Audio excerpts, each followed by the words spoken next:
तरह शिव महापुराण की कथा कहती है, परिवार हो, कुटुंब हो, नाते हो, रिश्ते हो, और ये संपूर्ण जितना हमारा भरा पूरा परिवार है, इस परिवार में मैं का जो संबोधन है कि मैं कर रहा हूं, ये मैंने करा है या मैं कर रहा हूं, इस संबोधन को निकाल देना चाहिए।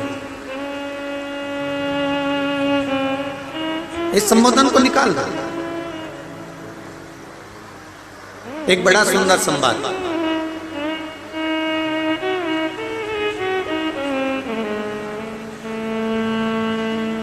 व्यक्ति के जीवन में अभिमान, थोड़ा क्रोध, थोड़ा काम, थोड़ा लोभ, थोड़ी आसक्ति, थोड़ी तृष्णा, थोड़ी वासना क्यों रह जाता है? जितने भी यहां पर बैठे हुए हैं, जितने भी आस्था चैनल पर कथा सुन रहे हैं या फेसबुक यूट्यूब पर कथा सुन रहे हो, या इस मंडी प्रांगण के जितने जितने पंडाल लगे हुए हैं, अंदाजा तो नहीं कर सकते क्योंकि कितने पंडाल यहाँ पर लगे हैं और सब पंडाल में आप लोग भरे हुए हो। तो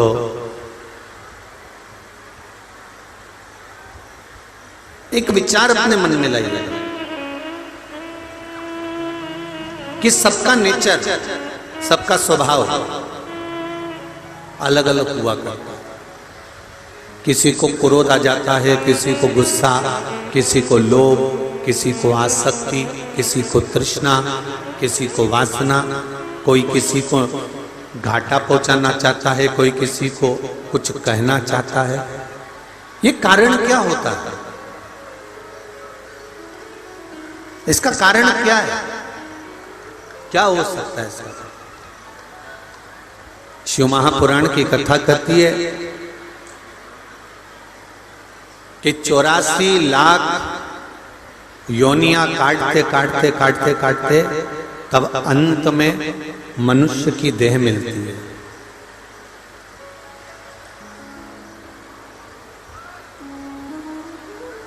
तिरासी लाख 99,999 जन्म हम लेने के बाद में अंत में मनुष्य की देह में पहुंचते हैं। अंत में पहुंचना है।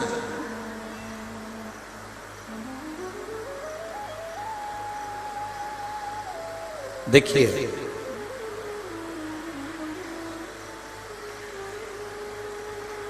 83,99,999 जन्म हमारे जो पूर्व में निकले हैं। कभी हम जो कभी श्वान, कभी पशु, कभी पक्षी, कभी जलचर, कभी थलचर, कभी वायुचर, जो भी हम बने पूर्व में जो हम बन चुके,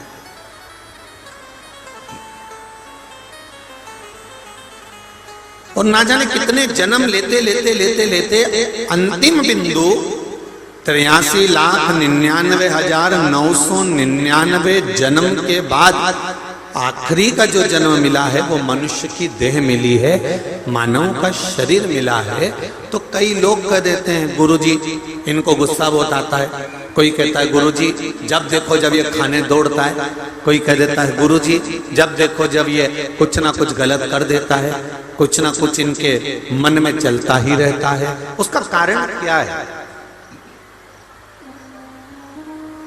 क्या कारण हो सकता है?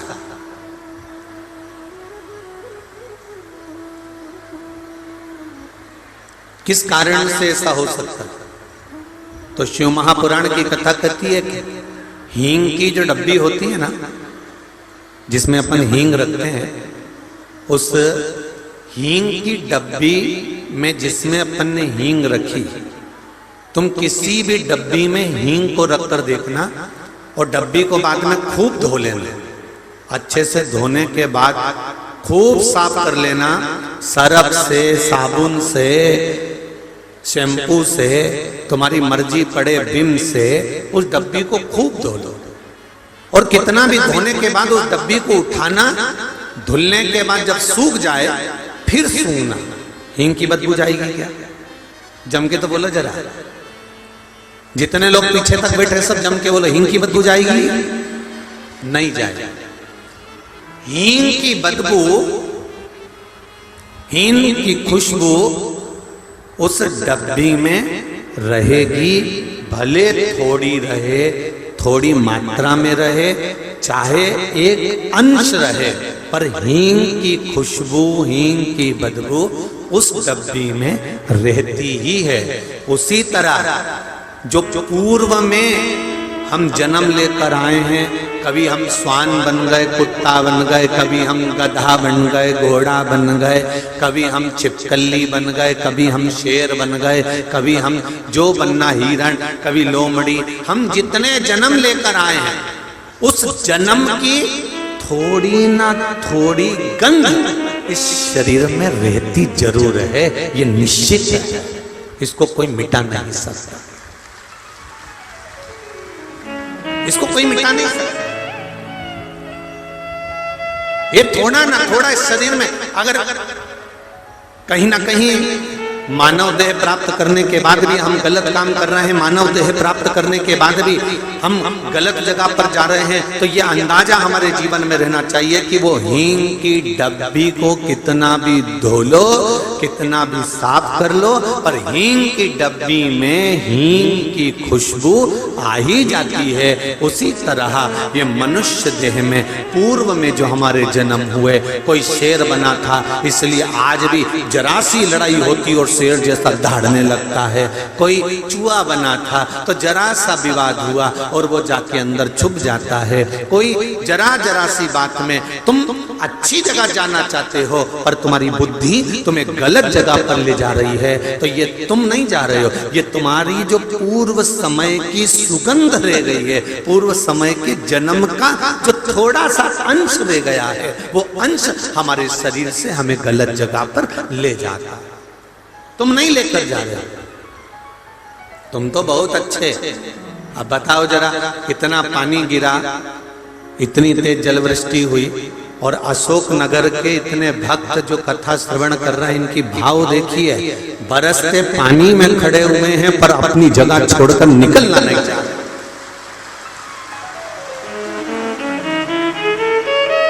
अब इतना पानी, उसके बाद भी मुझे याद आ गया छत्तीसगढ़ के भिलाई की कथा।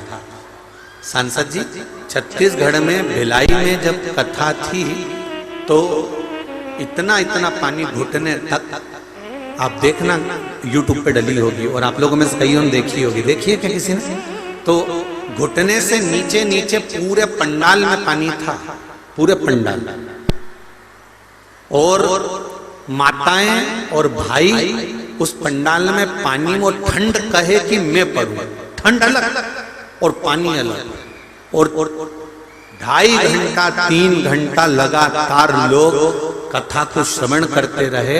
आज भिलाई को अशोकनगर वालों ने पीछा छोड़ दिया, आज भिलाई को पीछा छोड़,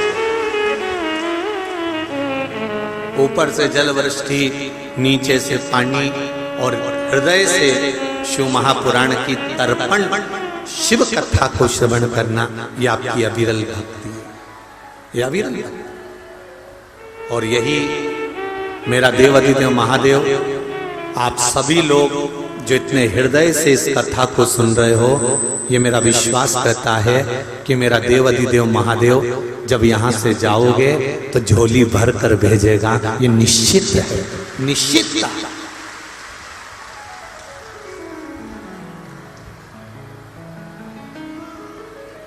आज हम आशीष से कह रहे थे और सवेरे जब क्रम चल रहा था बातों का तो हमने कहा कि आशीष, आज मौसम थोड़ा सा पानी का हो रहा है, जलवृष्टि हो सकती है। तो आशीष बोला, गुरुजी श्राद्ध में पानी आने का क्या तत्व है? हमने कहा स्कंद पुराण में लिखा है कि श्राद्ध पक्ष में अगर जलवृष्टि होती है महाराज, तो वो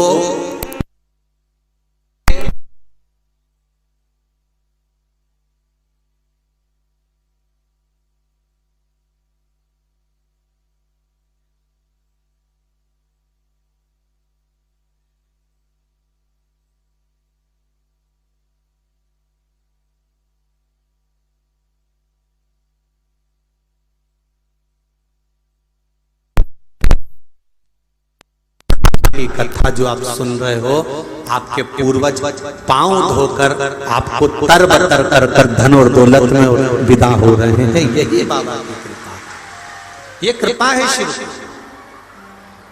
ये उसकी उदाहरण। और आप भी बस दिल से उससे निवेदन करते रहो, भोला सब दुख काटो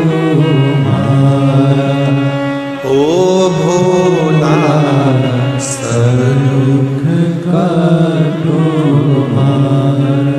शिव शंकर जपूं तेरी माला, भोले बाबा जपूं तेरी माला, भोला सब दुख काटो ओ भोला सब दुख काटो। शिव कथा कर, इस शरीर के अंदर थोड़ी ना थोड़ी पूर्व के जन्म की गंध रह जाती है। उसके कारण हमारे भीतर काम, हमारे भीतर अहंकार, हमारे भीतर लोभ, हमारे भीतर थोड़ा सा अहम आ जाता है। हम नहीं भी चाहते तो भी वो आ जाता है।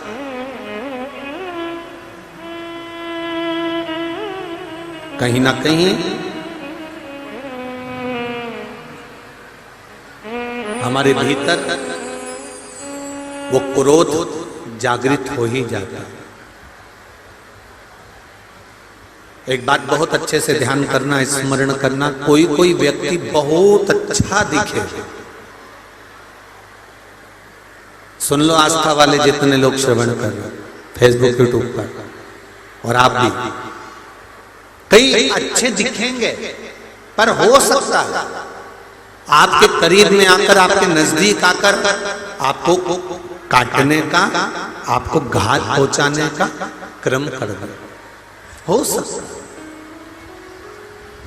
कारण शिव पुराण कहती है वो अच्छा है, उसका व्यवहार अच्छा है, उसका नेचर अच्छा है, सब कुछ ठीक है, पर जो पूर्व समय में लोमड़ी बना था, पूर्व समय में वो लोमड़ी बनकर उसने जो चालाकी कर कर कहीं ना कहीं किसी ना किसी रूप में घात पहुंचाया था, वो लोमड़ी का थोड़ा ना थोड़ा अंश हो सकता है उसके शरीर में रह गया, इसलिए वो आपको भी कहीं ना कहीं घात पहुंचा।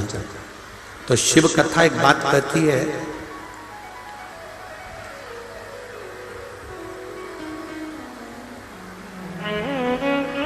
भरोसा सब पर करो, शिव महापुराण, भरोसा सब पर करो, पर शिव पुराण कहती है विश्वास केवल देवाधिदेव महादेव पर कर, विश्वास केवल देवाधिदेव महादेव।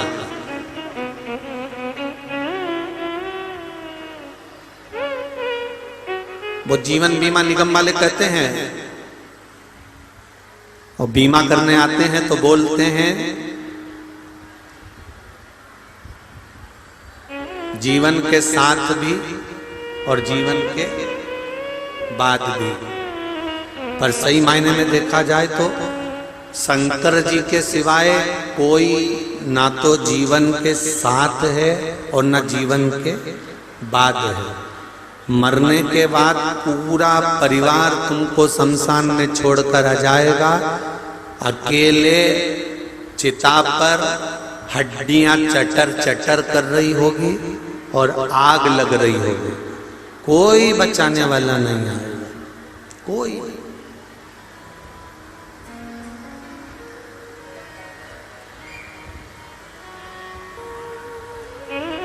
उस समय पर कोई नहीं आएगा।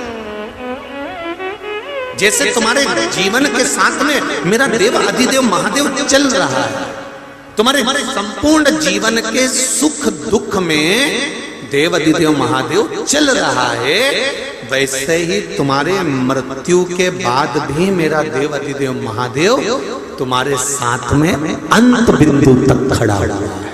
अंत बिंदु।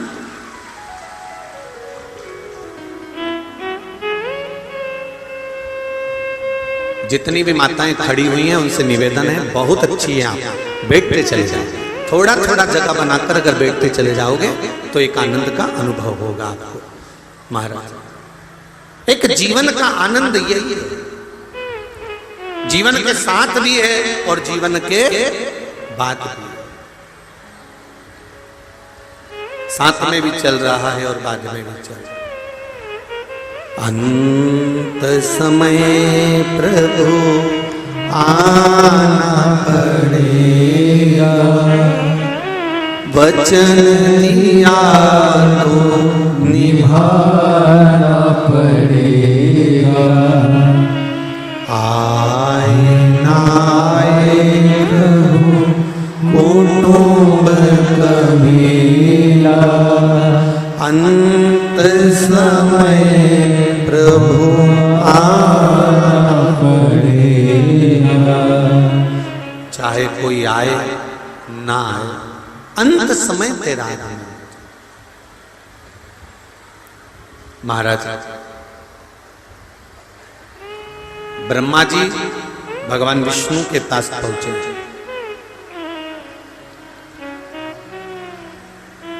और भगवान विष्णु ने ब्रह्मदेव को देखा अचानक। आज ब्रह्मा जी आए हैं, कारण क्या है? एकदम अचानक आज ब्रह्मा जी आ कैसे गए, क्यों है? कहा महाराज ब्रह्मा जी कह रहे हैं मुझे ये मालूम है कि आप मेरे पिता हैं।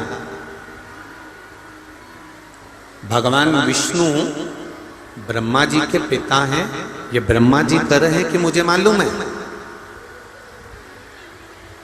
पर भगवान ब्रह्मा कह रहे हैं कि मुझे अपने पिता का नाम मालूम है कि आप मेरे पिता हैं, पर मुझे ये नहीं मालूम कि भगवान विष्णु के पिता कौन है। भगवान विष्णु के पिता हैं अर्थात ब्रह्मा जी के दादाजी कौन?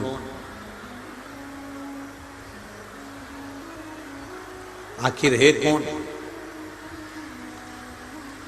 महाराज ब्रह्मा जी ने जैसे ही कहा तो भगवान विष्णु के मुख से निकल गया कि मेरे पिता देवाधिदेव महादेव हैं।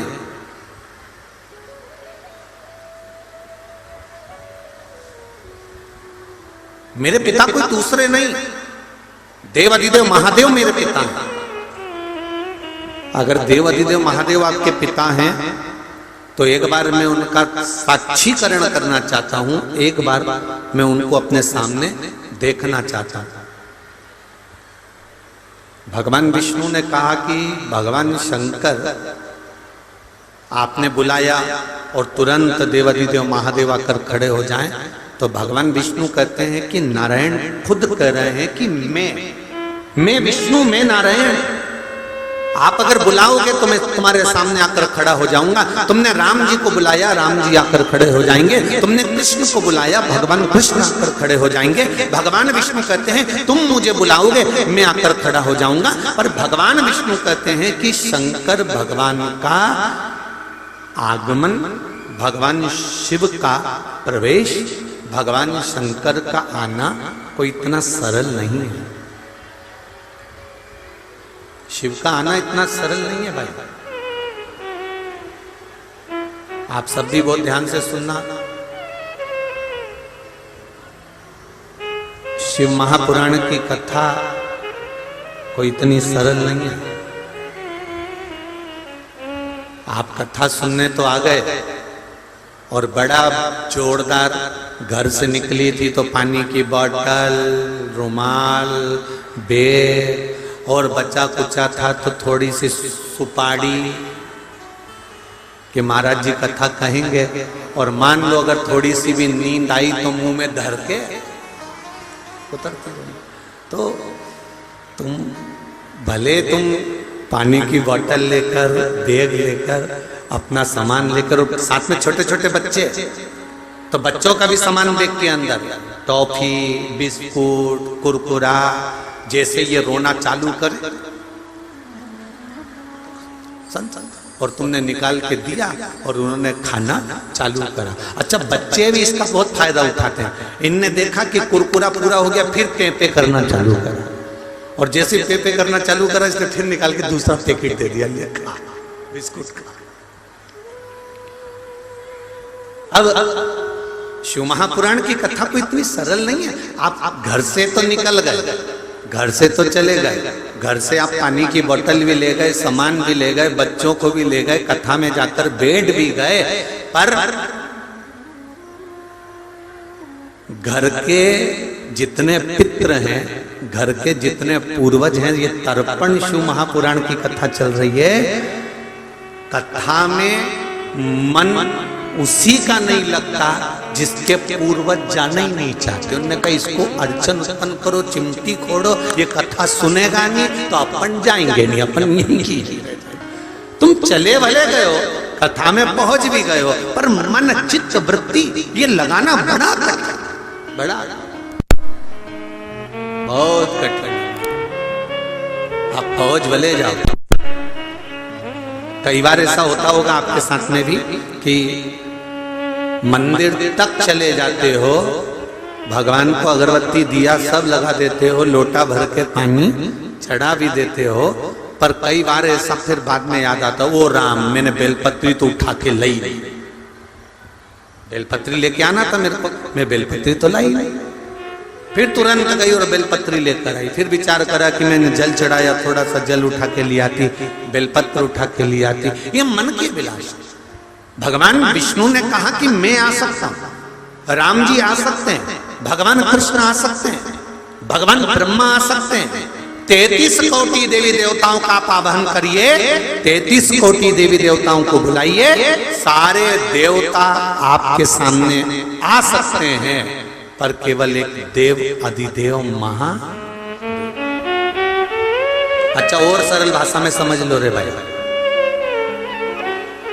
तुम पूरे कॉलोनी में घूम के आओ, पूरे नगर में घूम के आओ, अशोक नगर में घूम के आओ, गुना में घूम के आओ, शिवपुरी घूम के आओ, ग्वालियर घूम के आओ, तुम्हारी मर्जी पड़े सीहोर घूम के आ जाए, तुम्हारा मन पड़े जहां जहां घूम के आओ। जिसके यहाँ भी जाओगे तो मालूम पड़ेगा इनके शरीर में पितर देवता आते, कोई कहेगा इनके शरीर में देवी जी आती, कोई कहेगा इनके शरीर में भैरू जी आता, कोई कहे इनके शरीर में ये आता। पर तुमने कभी सुना कि किसी के शरीर में महादेव आता? अरे बोलो तो जम के, सुना कहीं? नहीं। क्योंकि अगर उनके शरीर में आ गया और किसी ने धतूरा लाके धर दिया कि खा के बता, नहीं अभी तो कह रहा था कि मुझे महादेव आया, और महादेव आया तो किसी ने धतूरा लाके रख दिया, ले खा, और एक साथ 12-15 धतूरे। उसने कहा मेरे को महादेव आया, और इन्होंने लिया और 12-15 धतूरे लाके रख दिया कि खा, और मालूम पड़े एक ही धतूरा खाया, चक्कर खाई ने नीचे गिर गया, सारा महादेव बाहर निकल गया। तो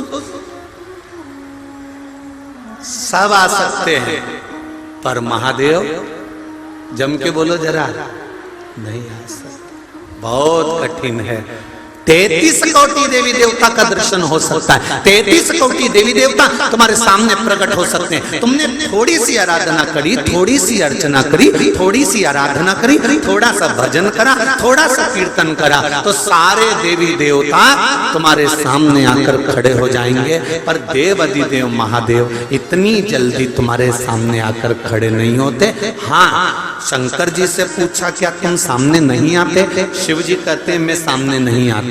तो फिर जगत का कल्याण कैसे करते हो? शंकर भगवान बोले जो दिल से हृदय से मुझे चाहता है और मुझ पर एक लोटा जल समर्पित करता है, शिव जी कहते हैं मुझे आने की जरूरत नहीं पड़ती, मैं गण भेज देता हूं और उसका कल्याण कर देता हूं, मुझे नहीं आना, मैं क्यों आऊं? किस लिए? महाराज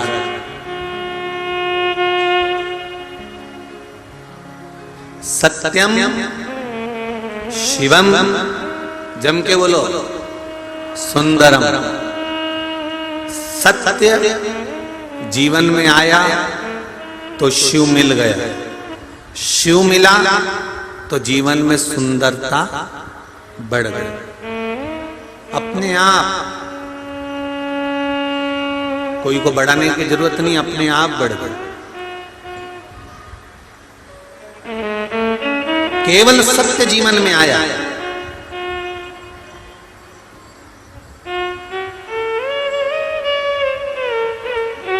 शिव कथा कह रहे हैं। ब्रह्मा जी ने कहा मुझे आपके पिताजी भगवान शंकर को देखना, मुझे शिव को देखना, देवाधिदेव महादेव को देखना। भगवान नारायण बोले ये तो हो नहीं सकता कि तुम्हें शिव का दर्शन हो जाए। हाँ, अगर भक्ति अगर प्रबल है तो हो सकता है कि दर्शन हो जाए। आता नहीं है, सम्मुख में कभी नहीं आता। जो जरा जरा सी बात में सामने खड़ा हो जाए वो श्रेष्ठता नहीं होती। बहुत ध्यान देना, आपने किसी की बेटी की शादी कराई, उसके यहां पर धन नहीं है, बेटी के यहां पर कुछ भी नहीं, कुछ भी नहीं। आपने शादी करा दी, बेटी अच्छी जगह ब्याह कर कर चली गई, और तुम बात बात में उसके पास जाकर बोलो मैंने तेरी बेटी की शादी कराई, मैंने तेरी बेटी की शादी कराई। तो जो कहता है ना मैंने तेरी बेटी की शादी कराई, उसका मान घट जाता है। हाँ, पीछे रहकर अगर बेटी के लिए कुछ कर दिया तो एक आनंद का विषय है, पर सामने आकर बार बार बोल दिया तो उसमें श्रेष्ठता नहीं है। सम्मुख में आकर अगर बोल दिया तो उसकी श्रेष्ठता खत्म। भगवान शिव सारे देवता,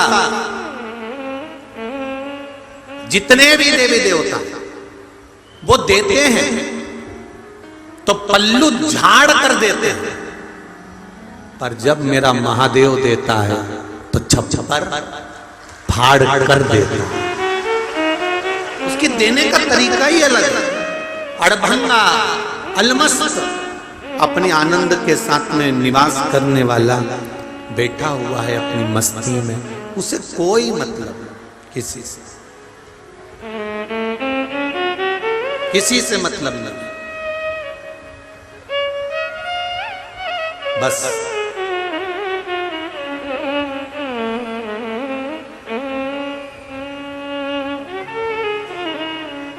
आपकी जो भक्ति है, आपका जो स्मरण है, आपका जो मंत्र जाप है, आपका जो नाम जाप है, उससे जो मिलता है मेरा शिव इतना दे देता है कि आपको किसी के आगे हाथ फैलाना नहीं पड़ता। अभी सालासर जी में कथा थी तो एक बात कही थी,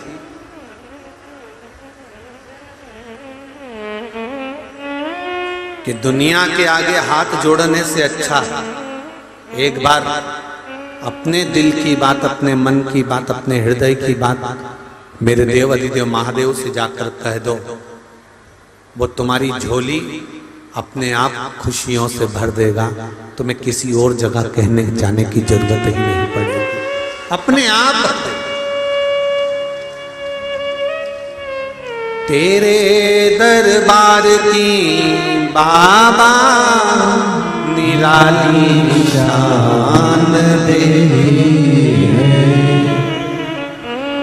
तेरे दरबार की बाबा निराली शान देवी है। तुझे देते नहीं देखा पर झोली भरी। एक पत्र आया है, ध्यान दें इस पत्र पर।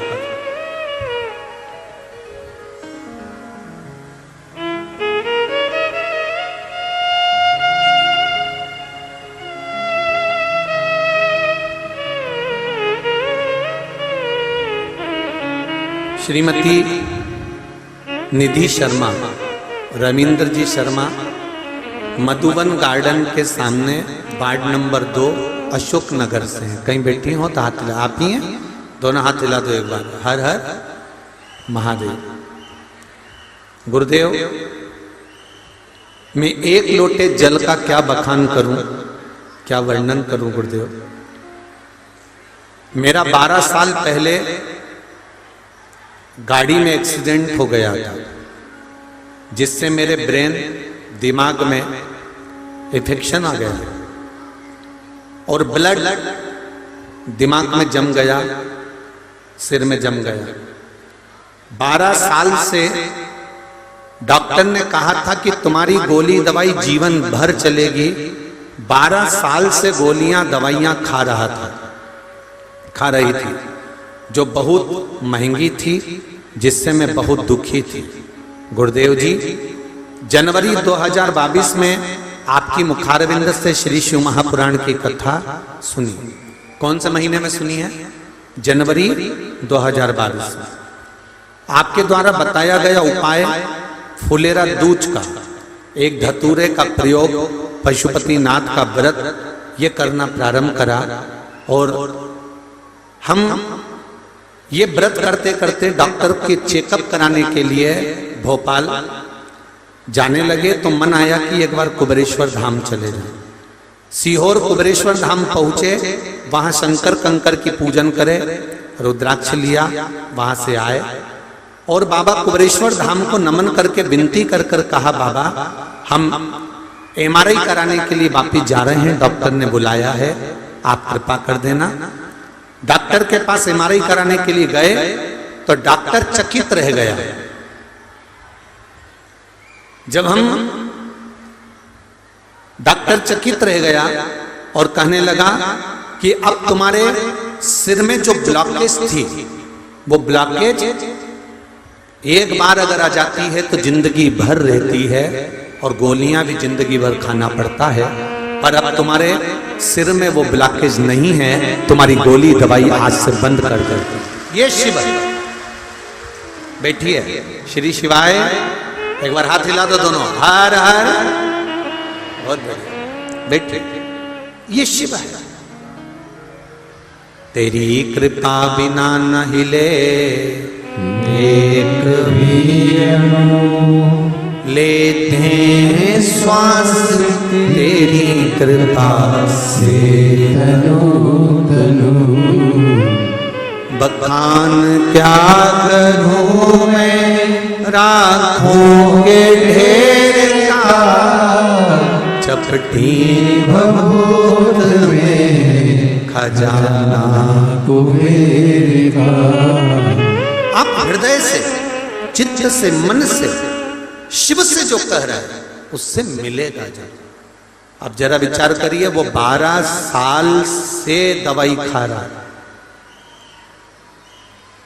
और डॉक्टर को हर बार दिखाने जा रहा है, उसमें लिखा है, और हर बार डॉक्टर कहता है ये ब्लॉकेज रहेगा, दवाइयां खाना पड़ेगी, दवाई खाओ।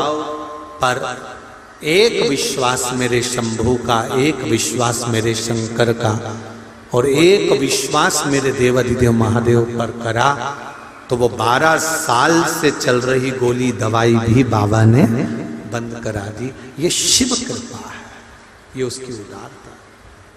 कहो आप दिल से, ऐसे ही मत जाओ शिव महापुराण की कथा में कि हमें टाइम पास करने जाना है। ऐसे ही नहीं जाओ शिव महापुराण की कथा में कि हमें भीड़ बढ़ाने जाना। ऐसे ही मत जाओ शिव महापुराण की कथा में कि हमें कहीं किसी ने बुलाया होगा तो हमें जाना। नहीं, शिव महापुराण की कथा में, इस मंडी प्रांगण में आप अगर पांव रखे हो और शिव महापुराण की कथा, भले पानी गिर रहा, जल वृष्टि हो रही, धूप पड़ रही, गर्मी पड़ रही, ठंड पड़ रही, पर आपने दिल लगाकर अगर शिव महापुराण की कथा को सुना है तो केवल कथा नहीं है, शंकर भगवान तो कुबेर का भंडार लुटाने के लिए बैठता है, वो लुटा हो सकता है। आप हृदय से सुने, उसको धारण करें, अपनी चित्तवृत्ति में उतारें। ब्रह्मदेव, भगवान शंकर का दर्शन नहीं हो सकता, ब्रह्मा जी ने कहा फिर शिव का दर्शन कैसे होगा? मैं जानना चाहता हूं आपके पिता कौन है। ब्रह्मा और भगवान विष्णु ने एक पर्वत को घुमाना प्रारंभ करा। पर्वत को घुमाते घुमाते एक आकृति अग्नि का एक खंभ प्रकट हो गया। अग्नि का जब खंभ प्रकट हुआ तो उसमें से आवाज आई, मैं शिव हूं। और ये प्रथम शिवलिंग का निर्माण ब्रह्मा और विष्णु ने करा। सबसे पहला शिवलिंग ब्रह्मा और भगवान विष्णु ने बनाया। जो देखा ब्रह्मा जी ने कि शिवलिंग तो इतना बड़ा, शंकर भगवान का स्वरूप इतना बड़ा, तो इनके चरण कहां होंगे और इनका शीश कहां होगा?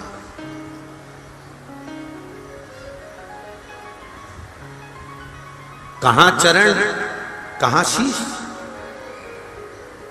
पता लगाया। भगवान विष्णु से भगवान ब्रह्मा जी ने कहा, मेरा मन है कि मैं शंकर भगवान का शीश देखकर आऊं, इस शिवलिंग का आखिरी सिरा देखकर आना, और भगवान शंकर का चरण भी देखकर आना। आप कहां जाना पसंद करेंगे? भगवान नारायण से पूछा ब्रह्मा जी ने। भगवान विष्णु कहते हैं, मैं अपने पिता का सिर नहीं देखना चाहता, मैं अपने पिता का चरण देखना चाहता हूं। इसलिए मैं ऊपर की ओर नहीं जाऊंगा, नीचे की ओर जाऊंगा और भगवान देवाधिदेव महादेव के उस शिवलिंग का चरण ढूंढ कर आऊंगा कि भगवान का चरण कहां है। भगवान विष्णु नीचे जा रहे हैं, भगवान ब्रह्मा ऊपर जा रहे हैं। चलते चलते चलते चलते चलते चलते भगवान विष्णु जो नीचे गए थे उनको भगवान का चरण नहीं मिला, वो वापिस आकर खड़े हो गए। पर ब्रह्मा जी तो चढ़ते चले गए, और ऊपर और ऊपर और ऊपर चढ़ते जा रहे हैं।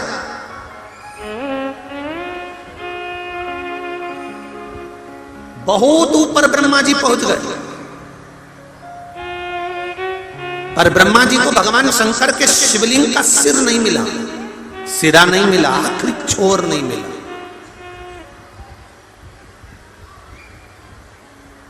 ब्रह्मा जी ने विचार करा और भगवान विष्णु को चरण मिल गए होंगे और मुझे सिर नहीं मिला, मेरी हंसी उड़ जाएगी। ऐसे दुनिया में कई लोग हैं, मन करता है एक लोटा जल शिव जी को चढ़ाया। कई माताएं ऐसी हैं जिनका मन करता है कि मैंने सीहोर वाले महाराज के मुंह से सुना, एक लोटा जल चढ़ा देना चाहिए शंकर भगवान को। मन करता है जाने का, पर कई बार मन में संकोच उत्पन्न हो जाता है। पड़ोसन देखेगी तो कहेगी, बताओ ये भी पगली हो गई, ये भी चल दी शिव मंदिर, ये भी बावरी हो गई। नहीं, शंकर के मंदिर जाने में, शिव के द्वार जाने में, शंकर भगवान को एक लोटा जल चढ़ाने में हमें शर्म महसूस नहीं होना चाहिए, हमें गौरव महसूस होना चाहिए कि हम सनातन धर्म से जुड़े हैं। हमें ये गौरव महसूस होना चाहिए कि हम सनातन धर्म से जुड़े हुए हैं। जब चाट वाले के ठेले पर खड़े होकर जो पल्लू तुम्हारा यहां रहता है वो यहां धरकर गोलगप्पा खाने में शर्म नहीं आए, बफेट में गुलाब जामुन निपटाने में शर्म नहीं आए, और तो और सारी दुनिया में जरा सी कोई कुछ कह दे तो झगड़ा करने में शर्म नहीं आए, तो मेरे देव अधिदेव महादेव को एक लोटा जल चढ़ाने में काहे की शर्म आना। सारी समस्या का हल, जम के बोलो जरा, एक लोटा जल, फिर क्या शर्म।